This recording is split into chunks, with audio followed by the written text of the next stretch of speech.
अन्तेवासी छात्र छात्राश्च अद्य वयं भास्वती नामक पाठ्यपुस्तकस्य द्वितीयभागस्य तत्र द्वितीयपाठस्य अध्यापनं कुर्मः।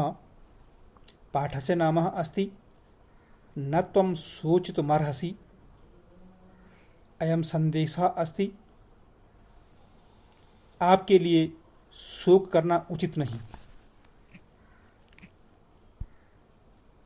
यथा संदेशस्य प्रस्तावः हिंदी भाषायाम् अस्ति। अत्र यथा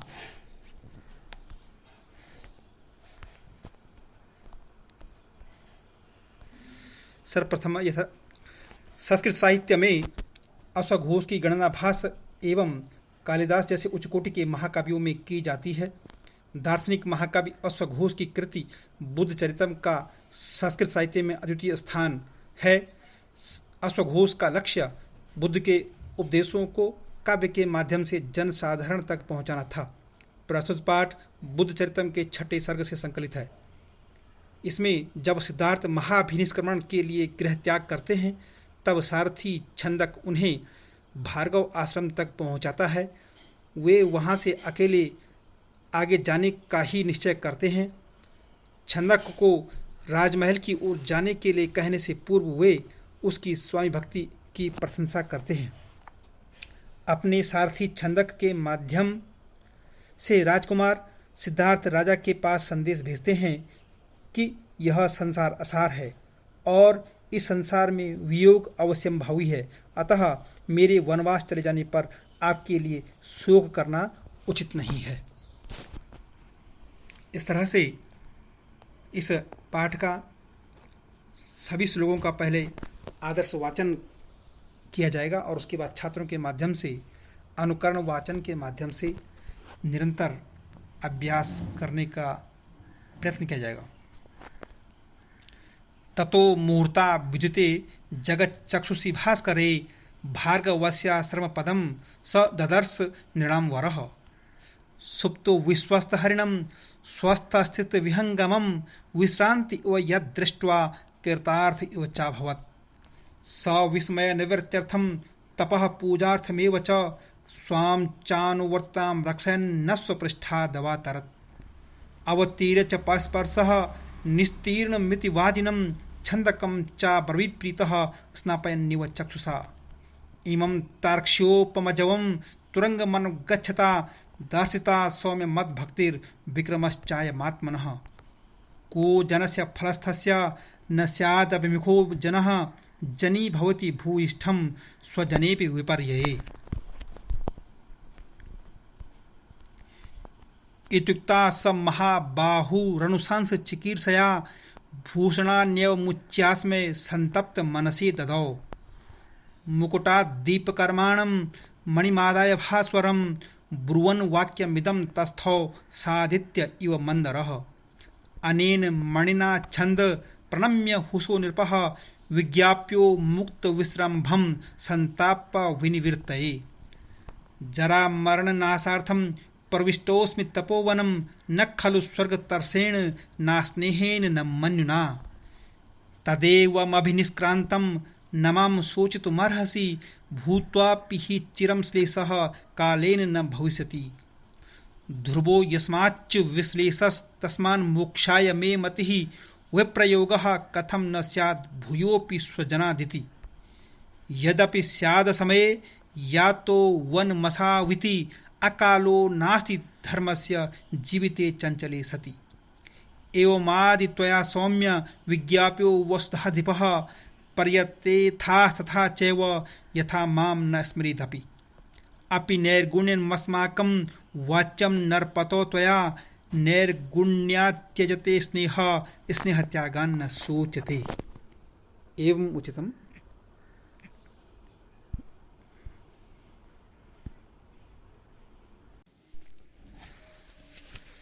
न तुम शोचितुमर्हसि नामक पाठ के सभी श्लोकों के वाचन के उपरांत प्रत्येक श्लोक का हिंदी अर्थ भी इस प्रकार से है। ततो मूर्ता विद्युते जगच्चक्षुषी भास्करे भार्गवस्याश्रम पदम सददर्श निर्णाम वरः। जब राजकुमार सिद्धार्थ आधी रात में इस राजगृह को छोड़ करके और वन की ओर चलना उन्हें प्रस्थान किया तो अपने सारथी छंदक को साथ लेकर के रात्रि के अंधकार में उन्होंने गृह त्याग दिया और प्रातःकाल की शुभ वेला पर वे भगवान भास्कर के उदय होने के समय पर भार्गव आश्रम के निकट पहुँचे और वहाँ पर उन्होंने सुंदर आश्रम के वातावरण को देखते हुए उसमें प्रवेश किया। सुप्त विश्वस्त हरिणम स्वस्थ स्थित विहंगमम विश्रांत इव यदृष्ट्वा कृतार्थ इव चाभवत। राजकुमार सिद्धार्थ ने देखा जैसे उन्होंने आश्रम में प्रवेश किया तो वहाँ पर हिरन आदि जानवर और पक्षी सभी स्वतंत्र रूप से वहाँ पर विचरण कर रहे थे और पक्षी भी वहाँ पर जैसे मानो शांत चित्त होकर के विचरण करते हुए आश्रम का अभय अंग वे जो है प्रदर्शित कर रहे थे और कृतार्थ यो चाहवत मानो ऐसे वातावरण को देख कर के मुझे भी जो है अपने को कृतार्थ होना पड़ा और मुझे ऐसा लगा उसमें जैसे कि भय के बिना जो स्थान है उस स्थान पर आकर के भय रहित स्थान पर आकर के मैंने अपने को भी कृतार्थ कर लिया है। स विस्मय निवृत्त्यर्थम तप पूजार्थमेव च स्वम चानुवर्ताम रक्षण न स्वपृष्ठा दवातरत। अब मैं वहाँ पर जब निश्चित स्थान पर पहुँच गया तो उस स्थान पर मैंने भय रहित वातावरण को देखते हुए जो मन में विस्मय था वह मेरा दूर हो गया और मुझे यह भी संज्ञान हो गया कि संसार में जन्म और मृत्यु के भय से मुक्त होकर के तपः पूजार्थ के तपस्या और पूजा के लिए भगवत भक्ति के लिए मैं यह इस स्थान पर पहुंच गया हूं। इसलिए मैंने वहां पर आकर के घोड़े से अपने को अलग कर लिया और वहां पर घोड़े से उतर गया।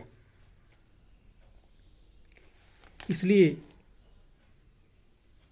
घोड़े की पीठ से उतर करके मैंने वहां पर अपने पैर रखे।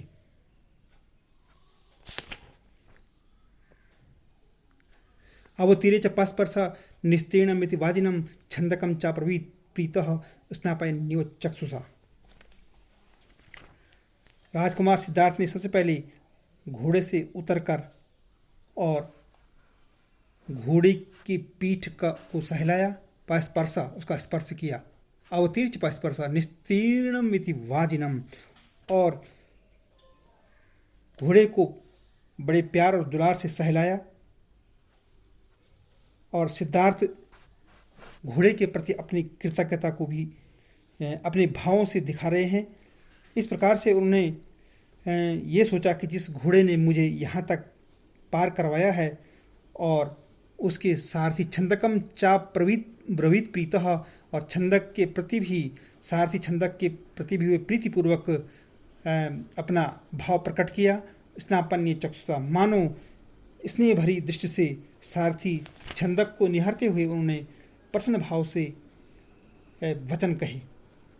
ऐसा करते हुए राजकुमार का ऐसा व्यवहार उनके एक सुचरित्र शिष्टाचार और कृतज्ञता की भावना को प्रकट करता है।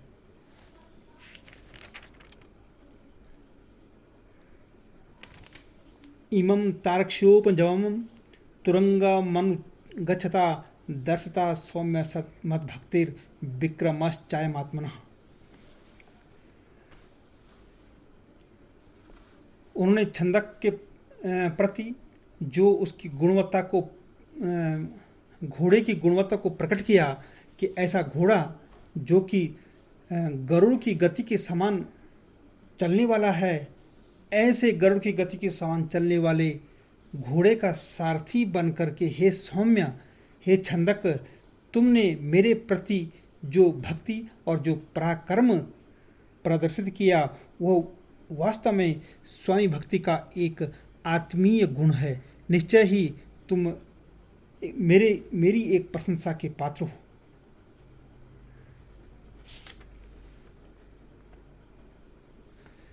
को जनस्य फलस्थस्य न स्याद् विमुखो जनः जनी भवति भूयिष्ठम स्वजनोपि विपर्ये। राजकुमार सिद्धार्थ छंदक की प्रशंसा करते हुए कहते हैं कि को जनस्य फलस्थस्य, ऐसे संसार उसी का अभिनंदन करता है जो कार्यों को सफल करने में, पूरा करने में समर्थ होता है,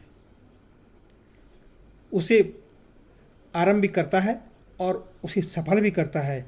ऐसा व्यक्ति, इसके विपरीत जो व्यक्ति कार्य को अधूरा छोड़ देता है, वह आत्मीय जन उसका आदर नहीं करते हैं। और आपने तो कार्य को आरंभ भी किया और कार्य को पूरा भी किया है। जनी भवति भूयिष्ठम स्वजनोपि विपर्यये।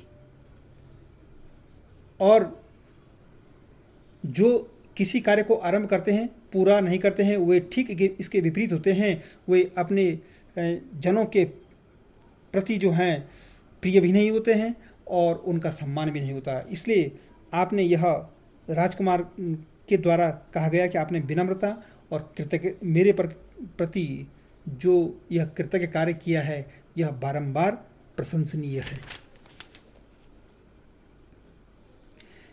इत्युक्त्वा स महाबाहुरनुशंस चिकीर्षया भूषणान्यवमुच्यास्मे संतप्त मनसे ददौ।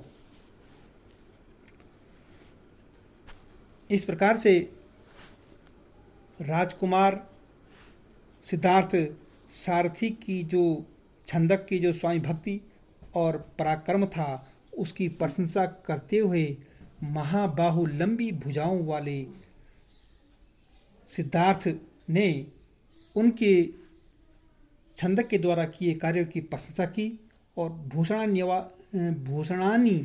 अवमुच्यास्मय, अपने आभूषणों को निकाल करके संतप्त मन से संतप्त दुखी मन से, वियोग मन से छंदक को वे आभूषण प्रदान किए। मुकुटात् दीपकर्माणं मणिमादाय भास्वरं ब्रुवन् वाक्यमिदं तस्थो सादित्य इव मंदर। जब वे अपने आभूषणों को उतार रहे थे, मुकुट को उतारे थे, तो मुकुट के बीच में जो लगी हुई मणि थी, वो मणिमादाय भास्वरम, वो दीपक की भांति चमक रही थी। उस समय ऐसा मालूम पड़ रहा था कि जैसे मानो सूर्य भगवान उतरते हुए जब मंदराचल पर्वत पर आते हैं और वह इसी प्रकार शोभायमान होता है, पर्वत शिखर पर प्रातः काल की वेला पर सुशोभित होता है, उसी प्रकार राजकुमार ने वह मणि अपने सारथी छंदक को देते हुए इस सौंदर्य को, इस प्रकार के वातावरण को प्रस्तुत किया। अनेन मणिना छंद प्रणम्य बहुसो नृप विज्ञाप्यो मुक्त विश्रंभम संताप वै निवृत्तये। राजकुमार सिद्धार्थ ने अपनी मुकुट से दीपक की भांति वह चमकती हुई जो मणि थी, वो छंदक को प्रदान की। अनेन मणिना छंद प्रणम्य बहुसो नृपा, और कहा, अपने पिता को बार बार प्रणाम करते हुए कहा कि मेरे पिता को मेरा प्रणाम कह देना।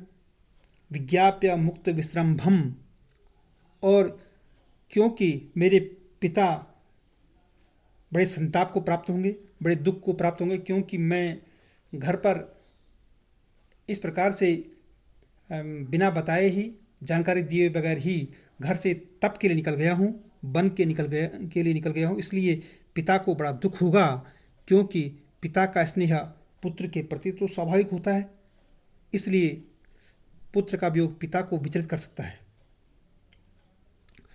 स्वभावतः राजकुमार का इस प्रकार का विचार करना उनकी जो मानसिक विश्लेषण की क्षमता को वह प्रकट करता है। विज्ञाप्य, इस प्रकार की मानसिक स्थिति को उस राजकुमार ने पिता के प्रति वहाँ पर प्रकट की।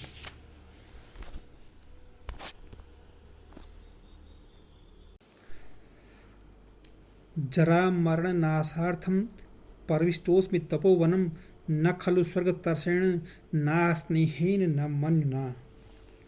हे छंदक, तुम मेरे पिता के पास मेरा प्रणाम कहना और उनसे कहना कि मैं जरा मरण के नाश के लिए तपोवन में गया हूँ, क्योंकि ये संसार तो क्षण भंगुर है।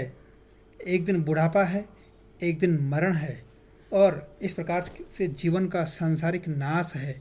इसलिए मैंने उस नाश से बचने के लिए वन में प्रवेश किया है, तपोवन में प्रवेश किया है, क्योंकि न तो मुझे न खलु स्वर्ग तरसेण, न मुझे स्वर्ग की इच्छा है, और न मुझे अस्नेहीन अधन स्नेहीन अस्नेहीन न मुझे वैराग्य की इच्छा है। मैं इससे भिन्न भाव से वन में गया हूँ और बुढ़ापे और मृत्यु के नाश के लिए मैंने तपोवन में आकर के तपश्चर्या का मन बनाया है। अतः आपको मेरे प्रति किसी प्रकार का शोक करने की आवश्यकता नहीं है।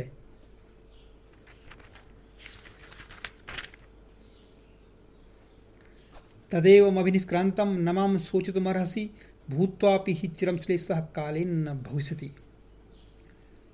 राजकुमार सिद्धार्थ अपने अभिनिष्क्रमण के विषय में कहते हैं कि संसार में गृहस्थ आश्रम जीवन का एक महत्वपूर्ण है, परंतु उसके पश्चात भी मेरे घर छोड़ने का कारण में आपको किसी प्रकार का शोक नहीं करना चाहिए, क्योंकि एक बहुत लंबे समय के बाद भी विश्लेष होना बहुत जरूरी है। एक दिन हम पारिवारिक के वातावरण में हैं, मेरे पिता हैं, पुत्र हैं, संतान है, धन है, राज्य है, परंतु एक दिन उसे सब छोड़ना पड़ता है। इसलिए कालेन न भविष्यति, काल पर, समय पर किसी की विजय नहीं है। इसलिए मैंने उस समय का सदुपयोग करते हुए, जीवन को पहचानते हुए गृह त्याग का विचार कर लिया है, तप का विचार कर लिया है। इसलिए मेरे गृह त्याग पर आपको किसी प्रकार का कोई दुख नहीं होना चाहिए। ध्रुवो यस्माच्च विश्लेषस् तस्मान् मोक्षाय मे मति विप्रयोगा कथम न स्यात् भूयोपि स्वजनादिति। राजकुमार सिद्धार्थ अपने संदेश में अपने पिता से यह भी कहना चाहते हैं कि इस संसार में एक ध्रुव सत्य है, निश्चित है। ध्रुव यस्माच्च, निश्चित है कि एक दिन दुख होना है। इसलिए दुख से पहले ही मेरा मन मोक्ष को चला गया है। दुख से छूटने के लिए मैंने मोक्ष का उपाय पहले ही सोच लिया, उसका संकल्प कर लिया है। अतः उसी मोक्ष को पाने के लिए मैंने गृह त्याग का भी विचार कर लिया है। विप्रयोग कथम न स्यात्, मुझे किसी प्रकार का वियोग न हो भविष्य में, इसलिए मैंने अपने ही लोगों को, स्वजनों को छोड़ने का प्रयास किया है, जिसको पालने पर मुझे अपने परिजनों का कभी भी कोई वियोग न हो और सदा सदा के लिए उस वियोग से मुझे मुक्ति की प्राप्ति हो। इसलिए मैंने तप के लिए और मोक्ष के लिए वन में प्रवेश किया है, गृह त्याग का विचार किया है। यद्यपि स्यात् समये या तो वनवसादिति अकालो नास्ति धर्मस्य जीविते चंचले सति। हे छंदक, मेरे पिता से तुम ये भी कहना कि आप यह समझ रहे होंगे कि मेरे पुत्र ने युवा अवस्था में ही गृह को त्याग लिया है, जबकि राजधर्म यह कहता है कि पहले युवा अवस्था में व्यक्ति राजधर्म का पालन करे, संसार का पालन करे, परिवार का पालन करे, गृहस्थ का पालन करे।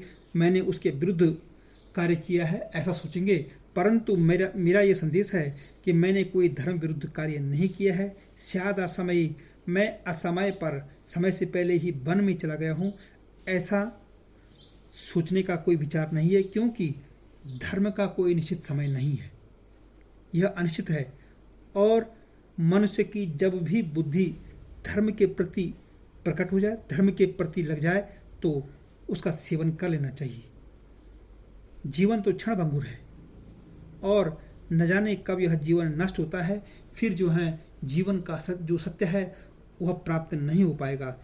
इसलिए धर्म का पालन करने के लिए मैंने किसी प्रकार से कोई वृद्धावस्था और कोई किसी निश्चित अवस्था की प्रतीक्षा नहीं की और मैं युवा अवस्था में ही धर्म के पालन के लिए और मोक्ष की प्राप्ति के लिए, संसार की सच्चाई की प्राप्ति के लिए मैंने वनगमन को सर्वथा उचित समझा। इसलिए आप मेरे प्रति कोई शोक न करें। एवमादि त्वया सौम्य विज्ञाप्य उपस्थाधिप पर्यते तथा चैव यथा माम न स्मरेदपि। हे सौम्य, तुम मेरे पिता के पास जाकर के कहना कि तुम जो है राजा होने के साथ साथ मेरे पिता भी हो।